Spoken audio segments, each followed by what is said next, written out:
Fala rapaziada, estou aqui fazendo uma transmissão hoje, inaugurando um espaço de bate-papo muito bacana, onde a rede social é uma ferramenta tão poderosa, né? E aí, entre os amigos, a necessidade da gente falar sobre situações da vida e fazer um paralelo do que a história nos contou até aqui, com quem conhece não só da história por estudá-la, mas também pela trajetória de vida até aqui.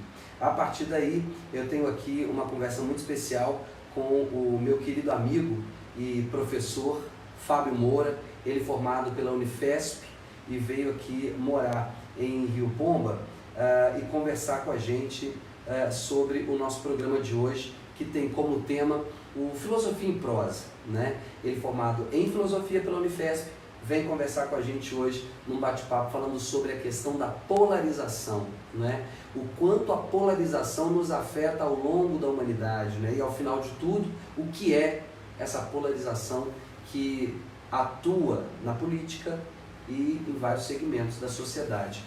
O nosso companheiro Fábio mudou para cá em 2015, apaixonado por Rio Pomba. Queria que você se apresentasse um pouco para quem está em casa, bater esse papo junto com a gente, Fábio. Primeiro agradecer, né, pelo convite. É um prazer muito grande estar aqui, trocar essa ideia, né? A gente já vem conversando já há algum tempo. Ele é meio tímido, eu vou pedir só para ele projetar mais a voz. Falar um pouco mais alto, né? É até relaxar. Tô em casa. Então, a gente mudou, minha família e eu, para Rio Pomba em 2015. A minha esposa veio estudar agroecologia no IFET. Né? Nós nos apaixonamos pela cidade, moramos um tempo na roça, agora estamos morando aqui na rua, né? Como o povo de Rio Pomba fala, né? Sim. Mas não é na rua literalmente, na cidade. E desde então, desde 2015, né, eu trabalho como professor de filosofia no Borges de Moraes, nosso ginásio.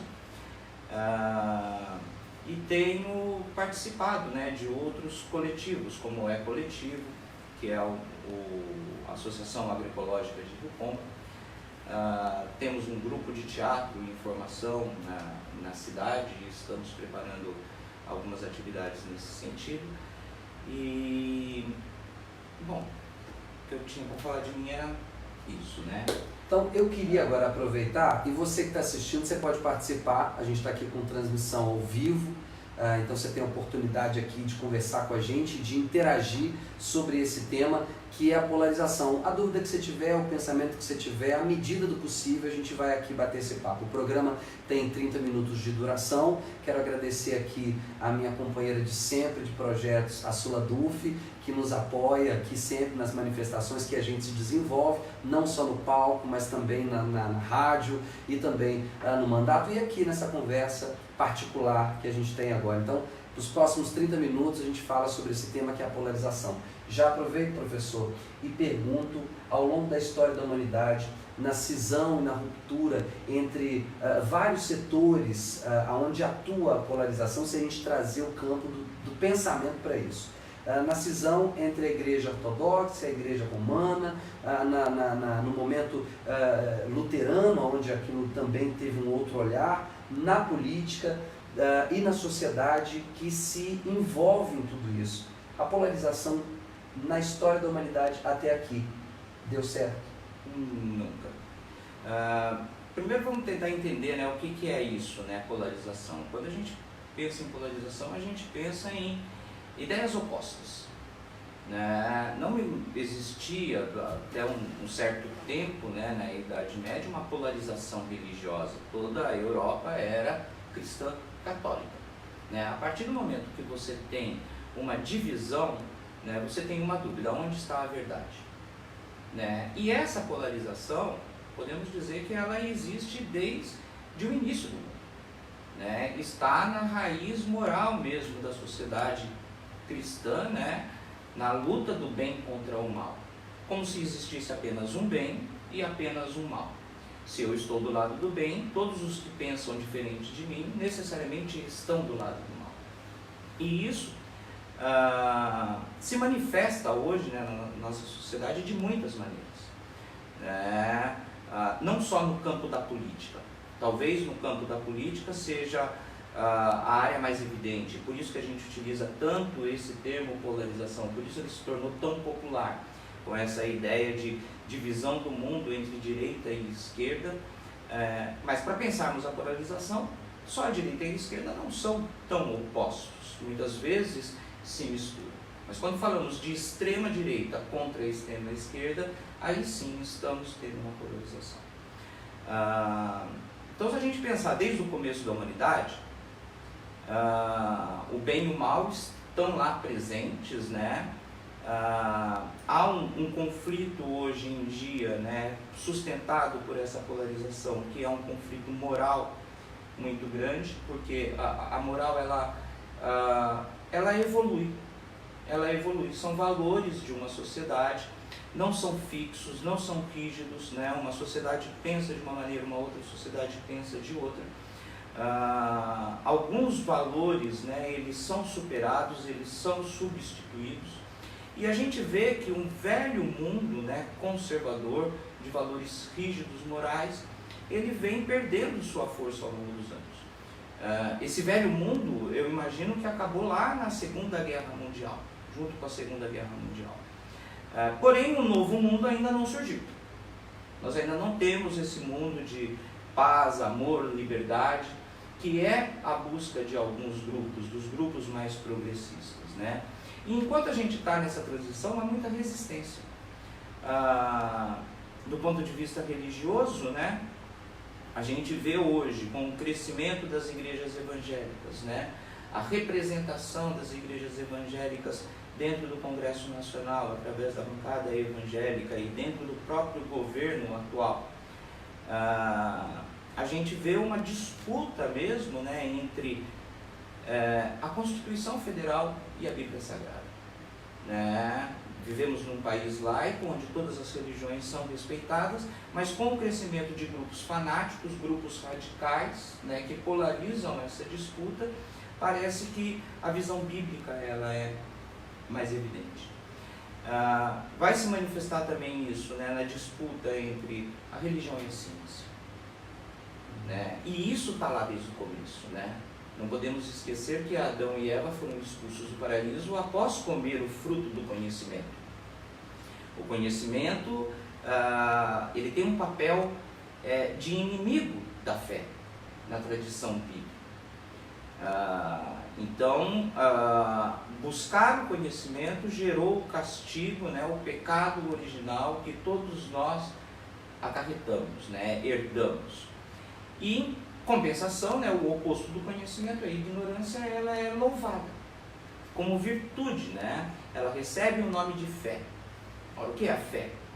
A fé é acreditar e obedecer aquilo que eu não posso conhecer. Se eu não posso conhecer, logo eu ignoro. Portanto, né, a fé ela é uma espécie de ignorância louvada como virtude, né? E isso já é um choque, já é uma polarização. Né? Tanto é que para esses grupos mais fanáticos, que na verdade não seguem a Bíblia, né, há uma outra, isso daí gera um outro problema, né? Que é o que eu ia te perguntar.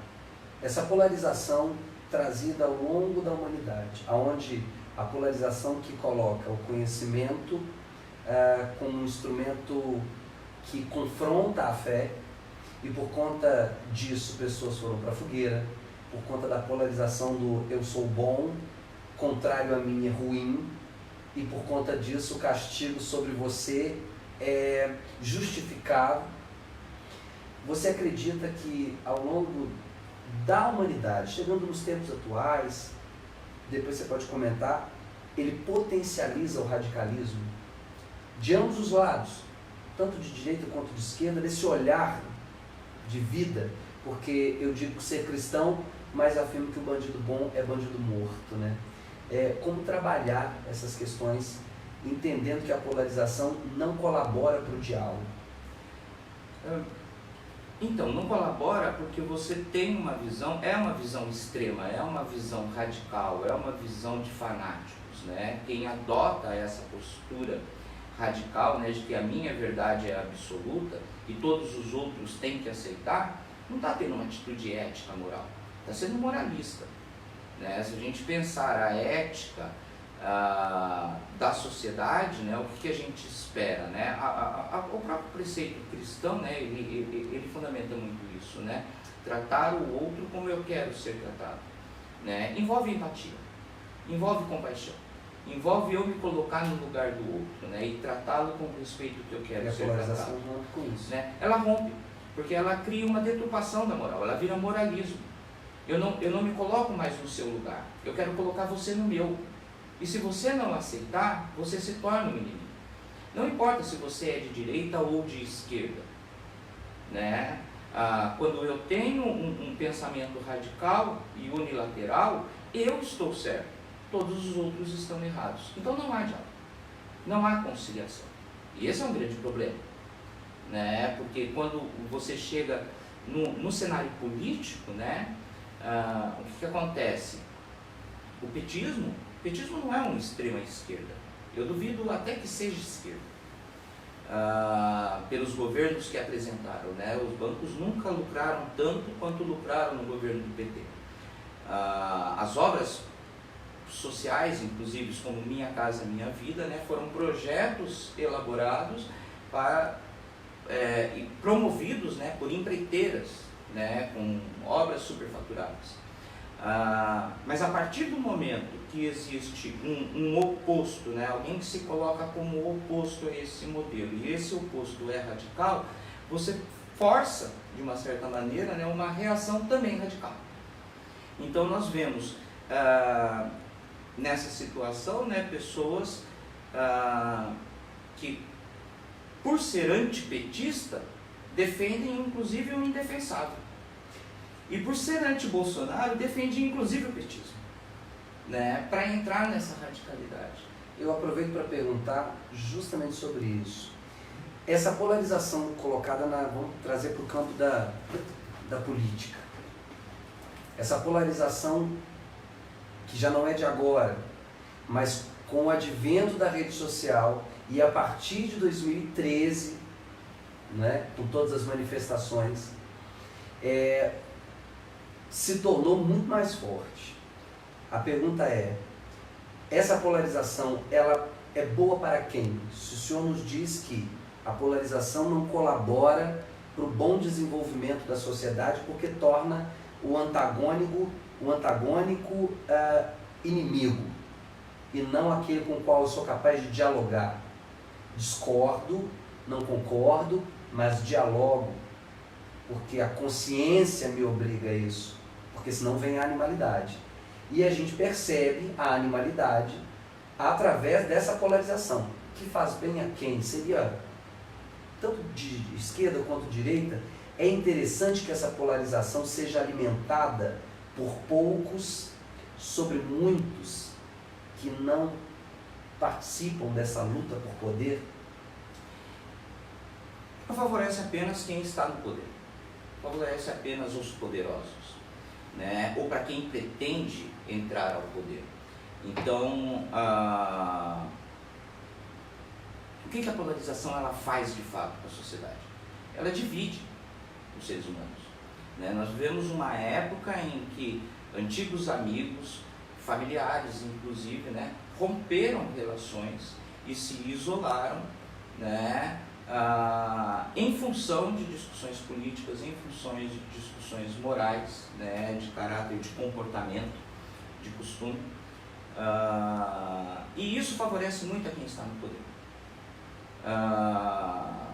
Há uma ideia equivocada, né, de dominação na política, né, em que para dominar eu tenho que enfraquecer, né? E quanto mais isolado as pessoas ficam, mais fracas elas se tornam. Aproveito para perguntar, as minorias que antes não tinham voz, dos mais diversos segmentos, seja a LGBT, a negritude, os índios, os sem moradia, todas essas raízes minoritárias, antes não tinham voz. E com o advento da internet se fortaleceram porque chegou a elas a possibilidade de eu existo, essa é a minha realidade, e eu escancaro isso para o mundo. Aquilo que era desconhecido é colocado luz sobre aquilo. Isso é um enfrentamento à polarização, ou isso fortalece a animalidade que a polarização traz? Porque quando eu não concordo com você, tão logo você é contra mim e eu, portanto, te considero meu inimigo. Eu não sei se ela piora, né? Segundo alguns pensamentos, né?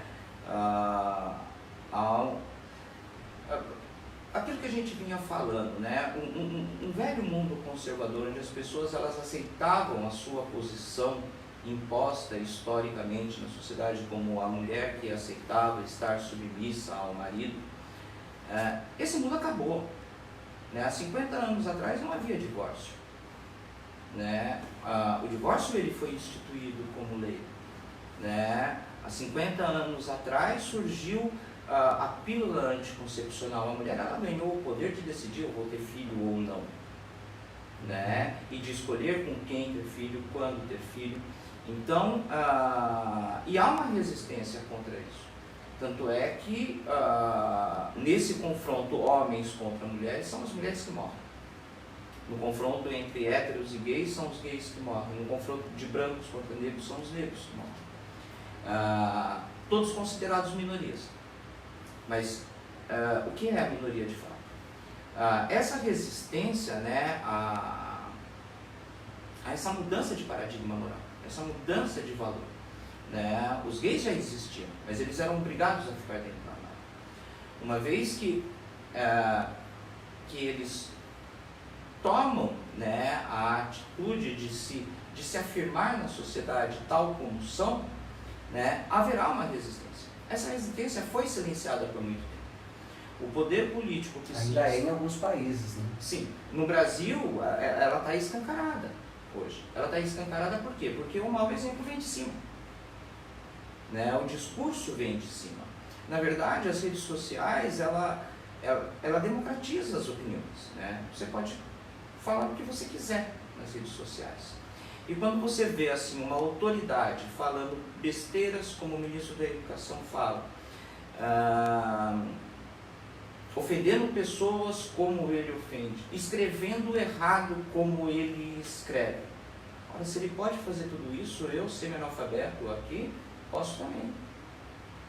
Sabe, não considerando os méritos, né, do autoproclamado filósofo Olavo de Carvalho, né, e as suas defesas de que a Terra é plana, de que o nazismo é de esquerda, isso é muito superficial. Mas o fato dele ser um guru do presidente da República dá autorização para qualquer um falar qualquer coisa, né? E isso está saindo das redes sociais, está indo para vias de fato, né? Perguntei agora há pouco, né, o que são as minorias, né? As minorias elas sofrem dessa mesma estratégia de poder de divisão, né? As mulheres são minorias, as crianças são minorias, os negros são minorias. Mas se essas minorias se unirem, quem está no poder se torna minoria. É aí onde eu pergunto. Essa polarização que alimenta o poder. E automaticamente o poder deseja alimentar a polarização, porque se fragmenta esses setores que são considerados minorias, e a partir daí o domínio se torna mais fácil. Essa polarização é estratégica. O senhor acredita que essa polarização, então, ela pode ser considerada uma polarização estratégica para a questão de domínio e manutenção de poder? Sim. Sim, quanto mais polarizado for, né, quanto mais separado as pessoas forem, melhor. Né? Vamos pensar... Já que eu defendo o negro, mas não defendo o negro gay da periferia. Sim. Então, dentro do movimento negro, né, você vai ver machistas, você vai ver homofóbicos. Dentro do movimento LGBT também. Dentro do feminismo você vai ver racismo. Tem até um artigo muito interessante, eu não lembro agora o autor, né? Existe preconceito na esquerda, né? Era um autor de esquerda que ia analisar justamente isso, né? Isso é cultural, é cultural. Essa fase de transição, né, vai levar tempo para que isso seja absorvido. O problema que eu estou querendo dizer é que quanto mais fragmentada a sociedade estiver, quanto menores forem os grupos, mais fácil de controlá-los. Isso acontece até nos órgãos mais fechados, né, mais dogmáticos. Pensando no cristianismo, né, já falamos da disputa de católicos e evangélicos, né, mas o cristianismo, em tese, todas as múltiplas igrejas que a gente vê na sociedade, elas defendem o mesmo Deus, acreditam no mesmo Salvador, seguem o mesmo livro sagrado. Que diferença há entre elas? Por que há diferenças? Essas diferenças muitas vezes estão na interpretação da palavra escrita, né? Da palavra morta, né? Da palavra santa, né? Da palavra de Deus. E esse é um grande equívoco que favoreceu muitos poderosos do passado também, né? As igrejas evangélicas, elas, de uma certa forma, com a reforma luterana, né, ela vai abrir um espaço para a interpretação da Bíblia. Então, cada religião, ela só vai se diferenciar em alguns detalhes, né, dessa interpretação do que é dito na Bíblia. Eu pergunto, né, quem sou eu? Quem é o pastor? Quem é o Papa para interpretar a Bíblia?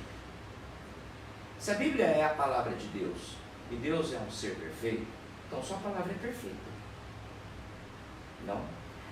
E nós, imperfeitos, somos melhores que Deus para alterar o sentido do que está dito? Eu entendo lá, acho que está bem claro, né, aquela passagem de Jesus, né, que é mais fácil um camelo passar pelo buraco da agulha do que um rico entrar no reino dos céus.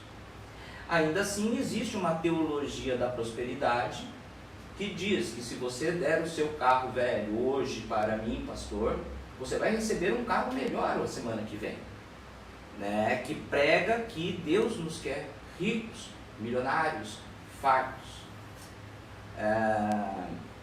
E isso faz uma diferença muito grande, né? Dessa dita teocracia cristã que está se nascendo na América Latina e do fundamentalismo islâmico. Já ouvi algumas pessoas defenderem que há um regime fundamentalista sendo fundado na América Latina, não só no Brasil.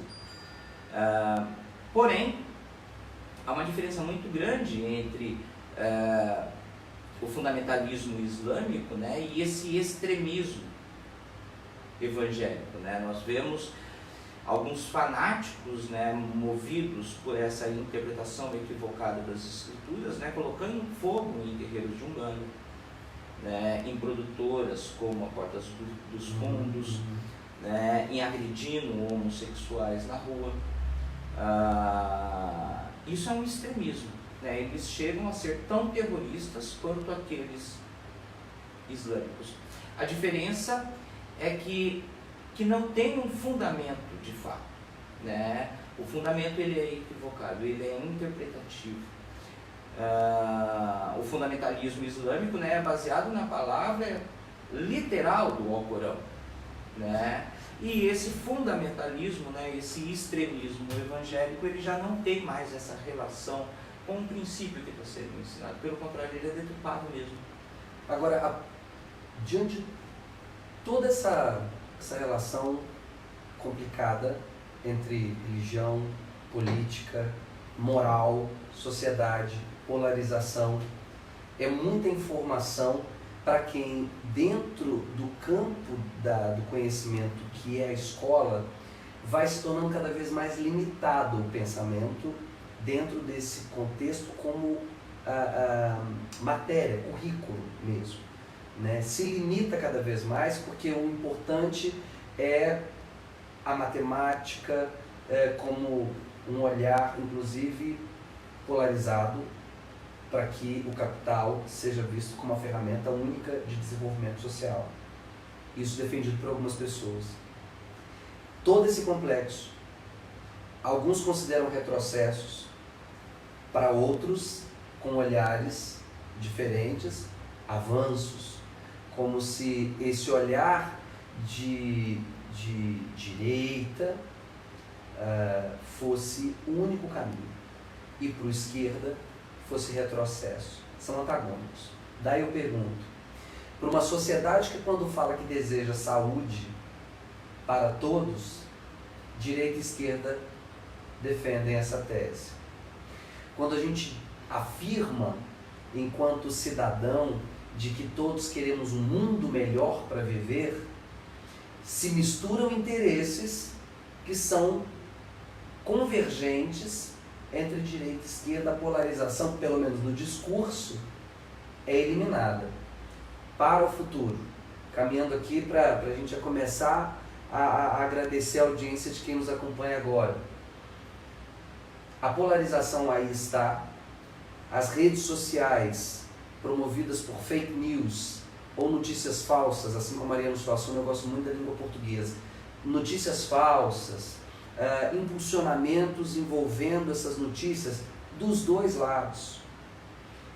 Para onde caminhar, e não para onde caminha, mas a esperança de que para onde caminhar a sociedade no campo do pensamento, para que a gente tenha uma sociedade menos polarizada, menos fragmentada e tentando abraçar esses valores que convergem.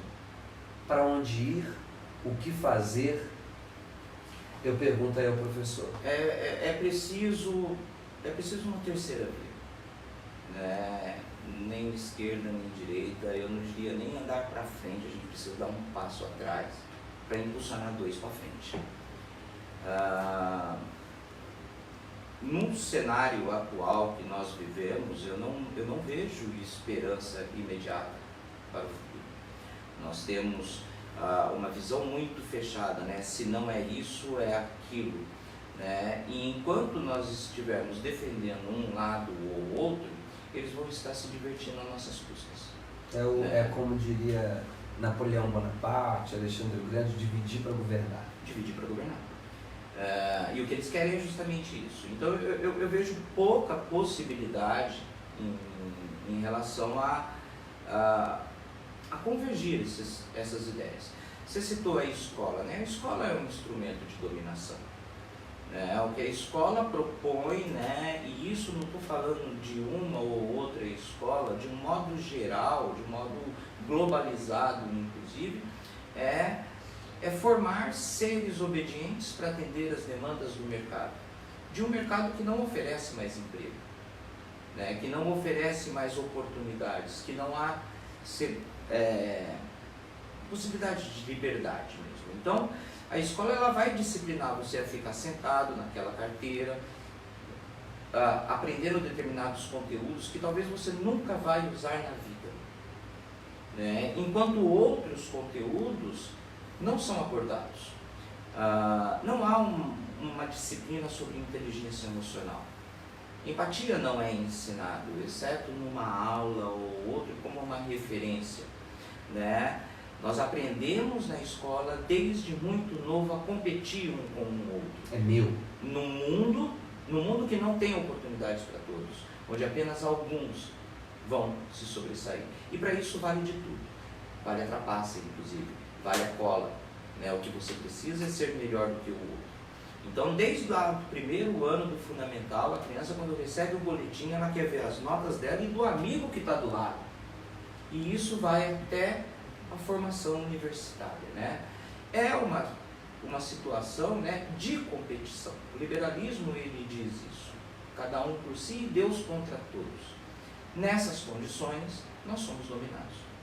A terceira via que eu imagino é do coletivismo. É do companheirismo, né? Eu acho que não devemos nos amedrontar. Não devemos ter medo desse coronavírus e ficar em casa no carnaval. Eu vou pular o carnaval, né? A gente tem que se reunir com as pessoas, né? Se fortalecer, se organizar, se ajudar mutuamente. Tem um filme recente, Bacurau, né? Que é um filme premiadíssimo, né? Muito complexo, inclusive, de entender, mas que traz uma mensagem muito simples. Uma cidade muito pequena, né, que de repente é invadida, né, por interesses econômicos estrangeiros que querem instalar ali o seu monopólio, e aí surge um crime aqui, um crime ali. No decorrer do filme, a sociedade ela se organiza de uma tal maneira que acaba expulsando todo mundo dali. Né? Eles voltam a ter paz. Né? Não vamos dar spoiler, não, porque tem gente que quer assistir. Mas eu acredito que a mensagem do filme é justamente essa. Né? Se nós nos unirmos, não vai haver opressão. Né? Quando o povo realmente está... e a gente perdeu isso. A gente perdeu isso nesse sistema capitalista, né? Nos tornamos competitivos e não é da natureza humana. A natureza humana é social. Não vivemos isolados no mundo, precisamos uns dos outros. Então é isso, ó. Compartilhe com seus amigos. Eu quero sugerir aqui, inclusive, para que você compartilhe esse vídeo, para que você assista a entrevista, para que você possa indicar convidados para a gente poder bater esse papo. Quem você gostaria de ver aqui conversando com a gente e sobre qual tema você gostaria de trazer aqui para a nossa roda de conversa, né? Eu quero te fazer esse convite para você compartilhar, mas acima de tudo também para você oferecer o próximo tema. Qual é o tema que você gostaria de conversar aqui nessa roda de conversa conosco no Filosofia em Prosa? Eu quero aqui agradecer ao professor Fábio Moura, que aceitou o nosso convite, estreando aqui esse nosso momento de bate-papo, que vai acontecer mais vezes, e quem sabe toda quarta estaremos aqui conversando, batendo esse papo e fazendo de forma muito tranquila, serena, a nossa Filosofia em Prosa. Mais uma vez, muito obrigado, professor. Obrigado, eu. A gente se encontra no próximo Filosofia em Prosa.